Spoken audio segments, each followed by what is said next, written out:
তো আজকে সকাল সকাল আমি আবার চলে এলাম ছোট্ট একটা মিনি ব্লগ নিয়ে। আর এইদিকে দেখছি আমার মা বুনু সবাই মিলে গল্প করছিল, আর আমার মা দিদিকে আর বুনুকে বলছিল একটা জেঠিমাদের বাড়ি যেতে, কারণ জেঠিমাদের বাড়ি থেকে গোবর আর ঘুঁটো আর দুধ নিয়ে আসবে। তো এইসব কথা বলছিল, আর তারপর ওদের গল্প শেষ হয়ে গেছিলো। আর আমি দেখছি কুয়ো থেকে এক বালতি জল তুলে নিয়েছিলাম। তারপরে যে পালং শাকগুলো লাগিয়েছিলাম, তো ওই গাছগুলোতে এখন জল দিয়ে দিচ্ছি, কারণ মাটিটা শক্ত হয়ে গেছে তাই জল দেওয়া শেষ। আর এদিকে দেখছি এখন ওদের গল্প শেষ হয়নি।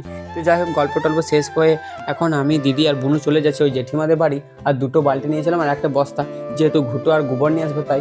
তারপরে দেখো আমরা যেতে যেতে একটু একটু গল্প করছিলাম। তারপরে জেঠিমাদের বাড়ি চলেন, যেহেতু জেঠিমা কাজ করছিল তাই এদিকে দিদি একাই বালতিতে গোবরগুলোকে ভরে নিচ্ছিল। তারপরে জেঠিমা এসেছিলো, তো বুনুকে এদিকে দেখছো বস্তাটা এখন ঘুঁটোগুলোকে দিয়ে দিল। তারপরে আমরা গোবর ঘুঁটো আর দুধ নিয়ে বাড়ি চলে এসেছিলাম। আর এদিকে দেখছি আমার মা এখন গাছে থেকে বেগুন তুলতে শুরু করে দিয়েছে। আর এত ছোট ছোট বেগুন তাও আমার মা তুলে নিচ্ছে, কারণ বাঁদরে আগেবারে আমাদের সব বেগুন নিয়ে চলে গেছিলো। সেই জন্য মা একটু রিস্ক নিচ্ছিল না, তাই দেখছো ছোটো ছোটো বেগুনগুলোকে কেমন তুলে নিচ্ছে। আর কাদের কাদের বাড়িতে এরকম বেগুন হয়েছে একটু কমেন্টে বলবে। যাই হোক, আমার মা দেখছি এখন বেগুনগুলোকে সব তুলে নিয়েছে। আর তোলার পরে এই বেগুনটা একটু ভালো করে তোমাদেরকে দেখে দিলাম। তারপরে দিদি দেখছো এদিকে গোপালের জন্য আর কি বানিয়েছিল। তো এখন যেহেতু শীত পড়ে গেছে তাই। তো যাই হোক, এগুলো কত সুন্দর লেগেছে একটু কমেন্টে বলবে।